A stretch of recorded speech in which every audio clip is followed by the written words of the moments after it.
As China and Laos mark the 65th anniversary of diplomatic ties, Thongloun Sisoulith, General Secretary of the Central Committee of the Lao People's Revolutionary Party and President of Laos, pays a state visit to China and sits down for an exclusive interview with Leaders Talk. From the front lines of innovation in Hangzhou, he explores the driving forces behind China's rapid advances in high technology. จีน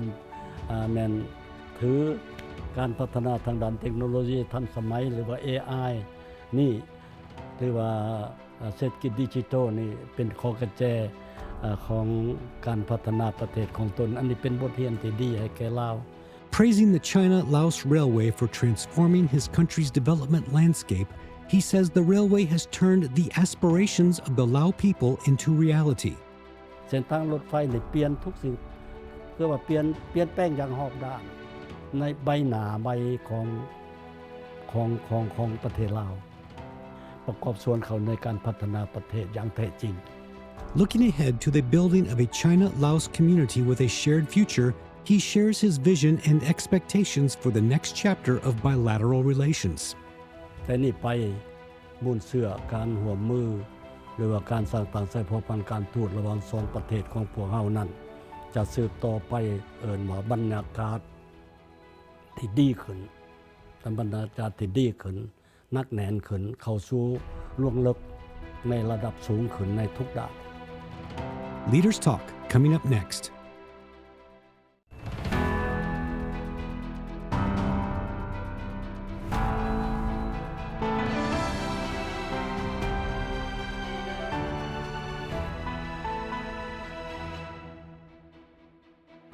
Hello and welcome to Leaders Talk, where we meet leaders, thinkers, and trailblazers. I'm So Yun. Our guest today is Thongloun Sisoulith, General Secretary of the Central Committee of Lao People's Revolutionary Party and President of Laos, who is currently paying a state visit to China. This year marks the 65th anniversary of diplomatic relations between China and Laos, as well as the China-Laos Friendship Year. So how does President Thongloun assess the achievements the two countries have made in the past over 6 decades? Building on the foundation of being connected by mountains and rivers, what is his vision for further enhancing infrastructure connectivity and fostering closer people-to-people bonds? And how does President Thongloun envision charting an even broader blueprint for bilateral cooperation? Join us as we explore these questions and more in today's conversation. 同伦主席您好，很高兴再次见到您，也非常荣幸在将近4年之后，您再次接受中央广播电视总台高端访谈的专访。我记得在上一次采访的时候您告诉我最喜欢吃中国的饺子，那这一次您在中国吃到了吗？เจ้ากินแล้วขอบใจหลายๆที่สัมภาษณ์ข้าพเจ้ายินดีจะตอบคำสัมภาษณ์我们知道今年是中老建交65周年，也是中老友好年。您期待通过这次访华为两国关系未来的发展注入哪些新的活力呢？ การสร้างต่างสายพันธุ์การทูตครบ65ปีนี้ก็พอดีปีนี้พวกเฮาได้ประกาศเป็นปีมิตรภาพระหว่างลาวจีนลาวภายหลังที่สถาปนาสปป.ลาวมาถึงปัจจุบันนี้การพัวพันลาวจีนยิ่งมีความลึกซึ้งนักแน่นรอบด้านขึ้นมาอย่างที่เห็นได้ในปัจจุบันนี้ครับเจ้าคือว่าแต่นี่ไปมุ่นเสื้อการร่วมมือหรือว่าการสร้างต่างสายพันธุ์การทูตระหว่างสองประเทศของพวกเฮานั้นจะสืบต่อไปเอิ้นว่าบรรยากาศที่ดีขึ้นบรรยากาศที่ดีขึ้นนักแน่นขึ้นเข้าสู่ล่วงลึกในระดับสูงขึ้นในทุกด้าน On April 25, Chinese President Xi Jinping and President Thongloun Sisoulith exchanged congratulatory messages to mark the 65th anniversary of diplomatic relations between China and Laos. For more than 6 decades, the two countries have upheld the spirit of being good neighbors, good friends, good comrades, and good partners. These 4 goods have served as the guiding principle of their comprehensive strategic cooperative partnership and the building of a China-Laos community with a shared future. On June 2, President Sisoulith arrived in Hangzhou aboard a special flight, beginning a 5-day state visit to China. The visit comes less than 9 months after his previous trip to China in September 2025. On the afternoon of his arrival, President Cicelit led a delegation to several local technology and innovation companies, where he learned about the latest developments in China's digital economy and intelligent industries. 通伦主席，这一次呢，您在杭州还参访了几家高科技公司。 แต่ข้าพเจ้าก็ได้สอบถามพวกเขาเจ้าก็ได้เสนอหลายสิ่งหลายอย่างให้พวกเราเห็นในการพัฒนาทางด้านเทคโนโลยีทันสมัยของจีนเห็นได้ว่าจีนแม่นถือการพัฒนาทางด้านเทคโนโลยีทันสมัยหรือว่า AI นี่หรือว่าเศรษฐกิจดิจิทัลนี่เป็นข้อกระแจของการพัฒนาประเทศของตนอันนี้เป็นบทเรียนที่ดีให้แก่ลาวการร่วมมือทางด้านเทคโนโลยีระหว่าง2ประเทศนี้จะได้รับการสืบต่อร่วมมือกัน我们也注意到，在去年的9月份，中国老挝人工智能应用合作中心正式启用。那么，在未来高新技术领域合作方面，您期待两国在这些新的领域碰撞出什么样的合作火花呢？ข้าพเจ้าคือว่าอันนี้เป็นอนาคตที่ดีระหว่างการร่วมมือของสองประเทศของพวกเรา2รัฐบาลของพวกเรามื้ออื่นนี่ข้าพเจ้าก็จะเสนอเรื่องนี้ต่อสายเลขาธิการใหญ่สีจิ้งผิงประธานประเทศสีจิ้งผิงแล้วก็จะได้เสนอเป็นรายละเอียดเพื่อการร่วมมือกันของ2รัฐบาลแล้วในเวียงานพัฒนาเทคโนโลยีใหม่นี้ขึ้นให้ได้อยู่ลาว除了您刚刚谈到的人工智能等高新科技领域的合作之外，还有哪些话题您期待与习主席进行深入的探讨和交流？เมื่อวันที่5จะได้พบกับสายเลขาธิการใหญ่สีจิ้งผิงประธานประเทศสีจิ้งผิงหัวข้อที่พ่อจะสนทนากันแม่นหัวข้อการร่วมมือรอบด้านระหว่าง2พรรค2รัฐในป่าชน2ชาติและ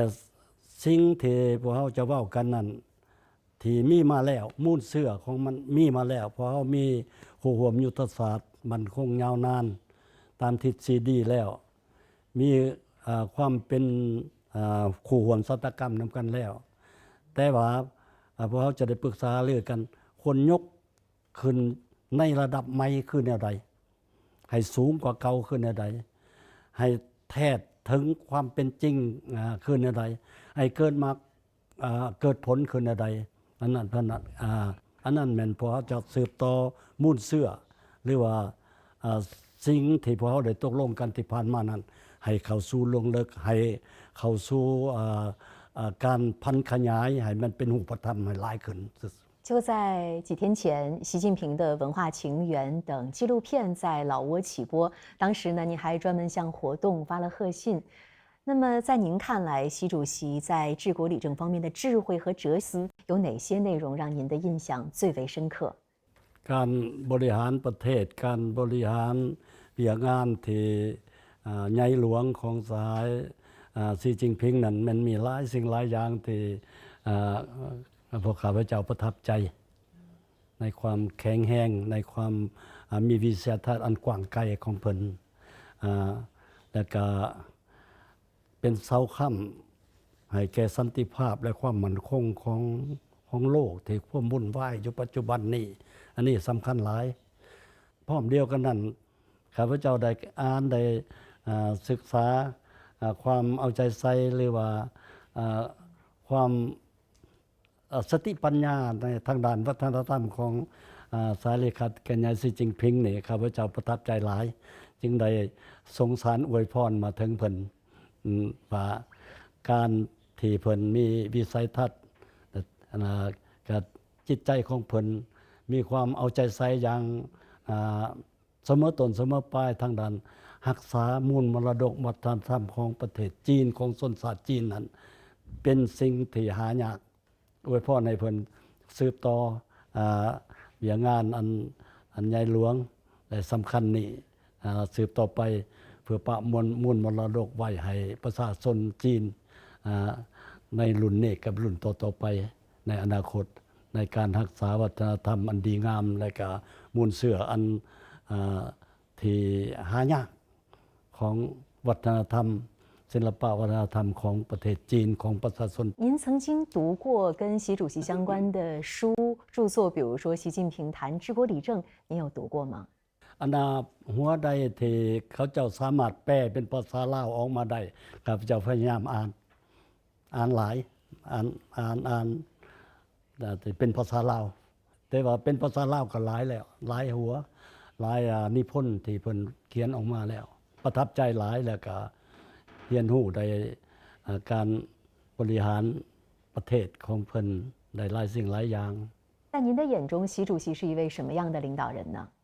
และเป็นคนที่ให้คนประทับใจในการบริหารประเทศเป็นคนที่เข้มแข็งและมีวิสัยทัศน์ที่กว้างไกลและเป็นคนโอบเอื้ออารีและก็มีความรับผิดชอบต่อบ่เฉพาะแต่ประชาชนจีนแต่ว่ายังมีความรับผิดชอบต่อโลกที่อยากให้โลกมีความกำเกิงกันอยากให้โลกมีสันติภาพอยากให้โลกมีความสงบอยากให้โลกมีการร่วมมือที่ดีนำกันและต่างฝ่ายต่างมีผลประโยชน์นับถือซึ่งกันและกันอันนี้มันแสดงออกในข้อริเริ่มต่างๆของประธานสีจิ้งผิงที่ข้าพเจ้าได้อ่านบรรดาข้อริเริ่มดังกล่าวนั้นหมดแล้ว您认为在当前世界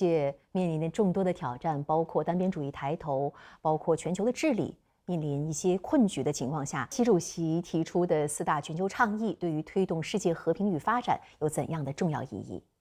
บรรดาข้อริเริ่มต่อโลกที่เสนอโดยประธานสีจิ้งผิงนั้นล้วนแล้วแต่เน้นใส่การพัวพันระหว่างประเทศด้วยกันบ่ว่าประเทศใหญ่ประเทศน้อยให้มีความเสมอภาพให้มีความนับถือซึ่งกันและกันบ่เอาเปรียบเอารัดกันแต่สร้างแนวทางว่าก้าวไปสู่ความเป็นโลกาภิวัตน์ต้านลัทธิฝ่ายเดียวแต่ส่งเสริมลัทธิหลายฝ่ายปรึกษารือกันให้มีโลกหลายขัวอันนี้สปปลาวสนับสนุนเสมอต้นเสมอปลาย提到中老合作呢，人们常常会说中老两国是山同脉、水同源、文相近、民相亲。习近平主席也曾经指出，两党两国老一辈领导人亲手缔造的同志加兄弟情谊历久弥坚。我记得在上一次我们采访的时候，当时您就与我们分享了在20世纪60年代中国帮助饱受战争之苦的老挝建立6期学校，是在广西南宁。当时呢才20多岁的您作为青年教师护送了500多名老挝学生到中国接受教育。所以您作为这一段宝贵历史的亲历者和见证者，您认为两国世代友好和深厚情谊的根基是什么呢？อันนี้เป็นความเป็นจริงที่พวกเขามีครับเจ้าคิดว่าประวัติศาสตร์ของการร่วมมือการพัวพันที่ดีที่ร่วมอุดมการณ์นำกันระหว่างพรรคคอมมิวนิสต์จีนกับพรรคประชาชนปฏิวัติลาวมีมาแต่ดนนานและสืบต่อพัฒนามาเรื่อยๆการร่วมมือระหว่าง2พรรค2รัฐนับมือนับแน่นแกนจนสามารถสร้างตั้งคู่ร่วมยุทธศาสตร์มันคงยาวนานตามทิศซีดีขึ้นมาได้เพราะเขาได้ตกลงกันว่าลาวจีนเป็นคู่ร่วมยุทธเป็นคู่ร่วมศัตรกรรมพวกเรารู้จักกันดีอยู่แล้ว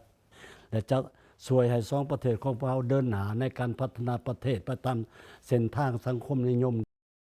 Bordered by China to the north, Cambodia to the south, Vietnam to the east, Myanmar to the northwest, and Thailand to the southwest, Laos is the only landlocked country on the Indochina Peninsula. For decades, limited connectivity constrained its development. The opening of the China-Laos Railway on December 3, 2021 marked a turning point. It laid the foundation for Laos's transformation from a landlocked nation into a land-linked hub, helping remove long-standing development bottlenecks and opening new pathways for growth. Today, the railway, stretching from Kunming in southwest China to Vientiane, the Lao capital, has become a vital artery of regional connectivity. As of June 1 this year, the China-Laos Railway had operated more than 100,000 passenger train services, carrying over 73 million passengers. More than 840,000 cross-border travelers from over 120 countries and regions have used the route. Freight traffic has also continued to grow,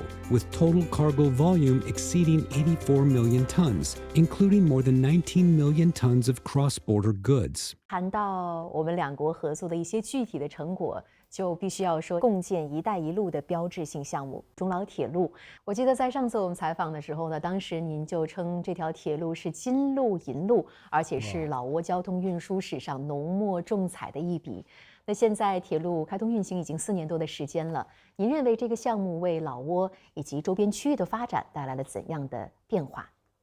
คำว่าของประธานสีจิ้งผิงเวลาสิร่วมกับข้าพเจ้าเปิดนำใช้เส้นทางรถไฟในวันที่3ธันวาปี 2021 นั้นยังจื้อได้ว่าต่อไปนี่เส้นผู้จะบ่สูงอีกเส้นทางสิยาวไกลระหว่างจีนกับลาวจะสั่นเขาขอให้เส้นทางรถไฟนี่ได้เฮ็ดให้เป็นเส้นทางเงินเส้นทางคำอันนี้มีความเป็นจริงเกิดขึ้นแล้วอยู่ในประเทศลาวในการมีเส้นทางรถไฟเส้นทางรถไฟนี่เปลี่ยนทุกสิ่งคือว่าเปลี่ยนแปลงอย่างรอบด้านในใบหน้าใบของประเทศลาวบ่มีทะเลแต่แม้มีเส้นทางออกสู่ทะเลก็ผ่านเส้นทางรถไฟได้แต่ลาวบ่เคยมีเส้นทางรถไฟแต่ว่ามีเส้นทางรถไฟลาวจีนผัดเป็นความไวค่อนข้างสูงนั้นเฮ็ดให้ประชาชนลาวภาคภูมิใจเฮ็ดให้ความฝันของประชาชนลาวกลายเป็นความเป็นจริงและความเป็นจริงแล้วทางรถไฟได้รับใช้ขนส่งคนโดยสารนับหมื่นนับล้านขึ้นอันนี้ข้าพเจ้าคือว่าเป็นประเทศลาวเป็นประเทศน้อยสินค้าก็บ่หลายแต่ว่าได้มีโอกาสได้ส่งสินค้ามาสู่ประเทศจีนได้ส่งไปประเทศอื่นๆอีกแล้วก็เฮ็ดให้นักท่องเที่ยวคนอยากไปนั่งรถไฟอยู่ลาวนับหมื่นนับล้านขึ้นอันนี้คิดว่ารถไฟได้เปลี่ยนใบหน้าของประเทศลาวไปในทางที่ดีขึ้นหลายประกอบส่วนเขาในการพัฒนาประเทศอย่างแท้จริง我记得上一次在采访您过后呢，我们还专门去到中老铁路上进行了拍摄和采访，那个场景到现在都非常的让我记忆犹新，因为很打动我。เวลาไปสัมภาษณ์เขารู้สึกแนวใดอันนี้อยากถามเพราะว่าบ่ได้สัมภาษณ์เองดิมันมีคำตอบให้ครับเจ้าบ่我记得在火车上，当时我们不光看到了很多老挝的人民，还有很多泰国的游客，他们真的就想专门看一看这条铁路是什么样的。有很多老挝人，他们说之前是没有见过铁路的，只在电视上看到过。有很多经商的人，他们之前去琅布拉邦的时候觉得非常头疼，因为至少要花1天以上的时间，现在只是几个小时。然后很多人觉得哇，我们现在有铁路，它变成我们生活的一个部分，他觉得是把梦想照进现实。คันมีเวลาไปอีกไปสัมภาษณ์อยู่ในเส้นทางอยู่ในรถไฟอีก那现在4年多的时间过去了，您认为还有哪些方面可以进一步的提升和优化，更好的激发铁路协同效应？แต่ว่าเดี๋ยวนี้นี่ก็ยังมีความจำเป็นก็ต้องได้ปรับปรุง1ในแม่นการบริการผ่านประตูเดียวกำลังเฮ็ดอยู่เดี๋ยวนี้2รัฐบาลกำลังปรึกษาหรือและกำลังออกแบบการเฮ็ดมาการบริการผ่านประตูเดียว2มาก็ต้องสร้างความว่องไวทันสมัยขึ้นตื่มในการบริการให้ว่องไวทันสมัยขึ้นตื่มโชคดีที่พบปะกับสหายสีจิ้งผิงปี2017นั่นข้าพเจ้าได้เสนอให้เพิ่นว่าขอให้จีนสวยสร้างโรงเรียนเขาเอิ้นวิทยาลัยทางรถไฟให้แก่ลาวเพราะว่าลาวบ่เรื่องทางรถไฟนี่มันเป็นเรื่องใหม่แท้ๆเพิ่นก็ให้การสนับสนุนในโรงเรียน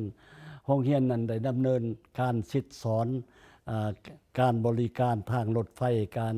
บริหารรถไฟแล้วมีนักเรียนเกือบแต่ละสุดนี่มีฮอด 2-300 คนเข้าไปเรียนแต่ลาวจะพัฒนาขึ้น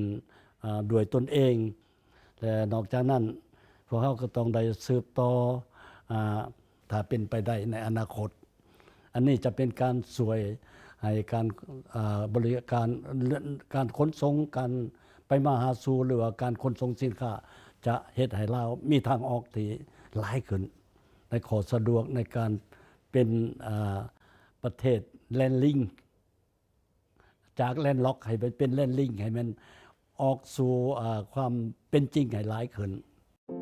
On June 3, President Sisolit and his delegation traveled to Yusun Village in Zhejiang Province. The birthplace of the lucid waters and lush mountains are invaluable assets concept to witness China's green development efforts firsthand. Following a rain shower, Yusun's rolling hills, clear streams, and lush greenery offered a picture of ecological vitality. But more than 2 decades ago, the village looked very different. Rich in limestone resources, Yusun once relied heavily on quarrying and mining. Economic growth came at an environmental cost, with dust-filled skies and polluted waterways becoming a common sight. Yet shutting down the mines also raised concerns about livelihoods and local income.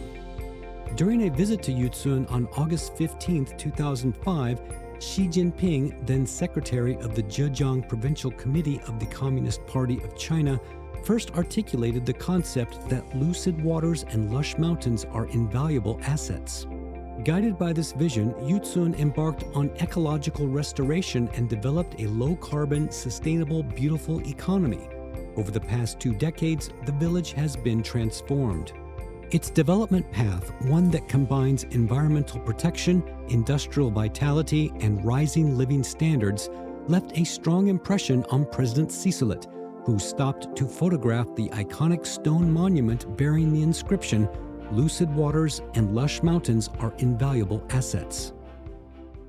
托伦主席，我听说2022年的时候，当时呢，您13岁的孙子问了您3个问题，其中有一个就是您最大的担忧是什么？当时您的回答是不知道国家和人民什么时候能够摆脱贫困。我们也知道今天呢，您参观了浙江湖州安吉县的渔村，您也一定知道这是习近平主席提出绿水青山就是金山银山两山理念的发源地。那这么多年您来过中国很多次，您认为中国在脱贫攻坚在可持续发展方面有哪些经验对于老挝有启发和借鉴意义呢？ความจริงในล้านทรายข้าพเจ้าตอนเขาอายุ13ปีได้ถามแท้ให้ข้าพเจ้าก็ตอบอันนั้นแหละความกังวลใจของข้าพเจ้ายังบอกว่าปูยังคิดถึงเรื่องความทุกข์ยากของป่าชนที่บ่ทันสามารถผ่านพ้นออกไปได้อันนี้มันความกังวลที่นึงแต่ว่าถึงจะได้ก็ตามเดี๋ยวนี้ขบวนการลบล้างความทุกข์ยากของประชาชนนั้นได้เอาเข้าสู่นโยบายของพรรคได้รัฐเป็นวาระแห่งชาติที่ก่อนข้าพเจ้ามานี่กองประชุมศูนย์กลางได้ตกลงให้รัฐบาลเสนอให้สภาแห่งชาติรับรองเอาเป็นวาระแห่งชาติจะดำเนินการอย่างขุนเขียวเอาใจใส่การไปยามเขตที่สายสีจิ้งผิงเคยสีน้ำให้มีการให้มีขบวนการลบล้างความทุกข์ยากที่สายสีจิ้งผิงไปสีน้ำข้าพเจ้าก็ถอดบทเรียนได้ว่าการวางนโยบายออกง่ายได้แต่ว่านักแน่นให้ประชาชนบ่ให้ประชาชนมี2กังวล2สิ่งกังวลและต้องรับประกัน3ด้านเท่านั้นมี5คำขวัญเท่านั้น2กังวลนี่ว่าบ่ให้กังวลต่อการหนุ่งถือว่าบ่มีเครื่องหนุ่งบ่ให้กังวลต่อว่าบ่มีของกินบ่มีอาหารกิน3ด้านนั้น3รับประกันให้มีเรือนอยู่รับประกันให้มีเงินให้ลูกหลานไปเรียนไปเข้าโรงเรียนและรับประกันให้เวลาเจ็บเป็นมียาปัวสุขภาพเท่านั้นจีนเฮ็ดได้หมดแล้วพวกเรากำลังปรึกษาเรื่องกันอยู่ลาวจะมูลใช้นโยบายอันนี้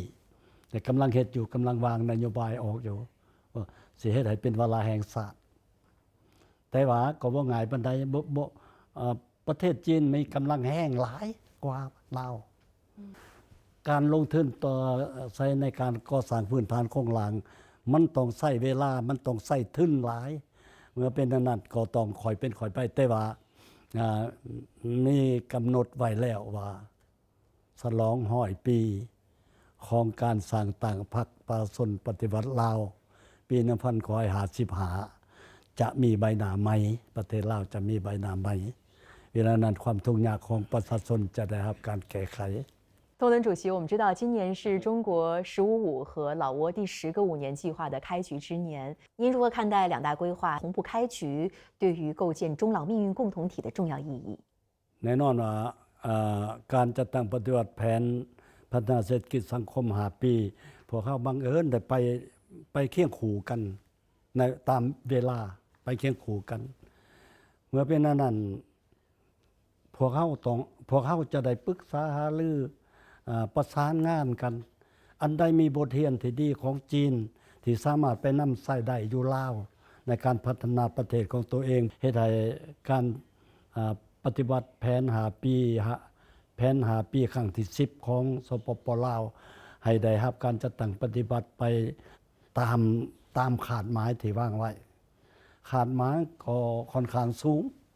แต่ว่าภายในประเทศต้องสุมใส่เฮ็ดเวียกกันอยู่ภายในสร้างเศรษฐกิจเอกราชเป็นเจ้าตนเองเ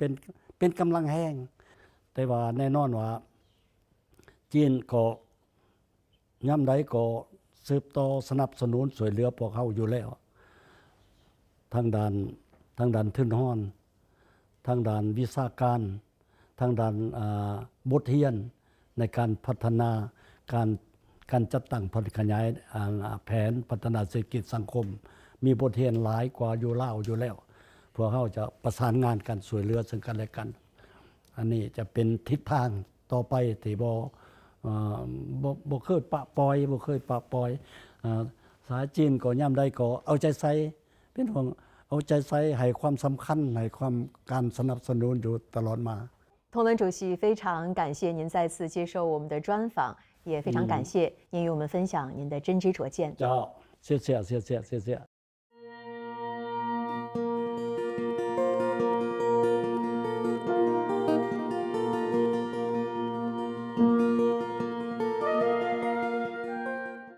During the interview, President Tongwen noted that over the past 65 years, China-Laos relations have not only endured the test of time, but also have continued to grow stronger through sustained development and innovation. He emphasized the cooperation between our two countries has facilitated closer bilateral exchanges and created new opportunities for development, while also opening up fresh prospects for regional cooperation. President Tongwen also spoke highly of China's remarkable achievements in high-tech industries and expressed his hope that the two sides will identify new areas of growth and unlock greater potential for cooperation in science, technology, and innovation.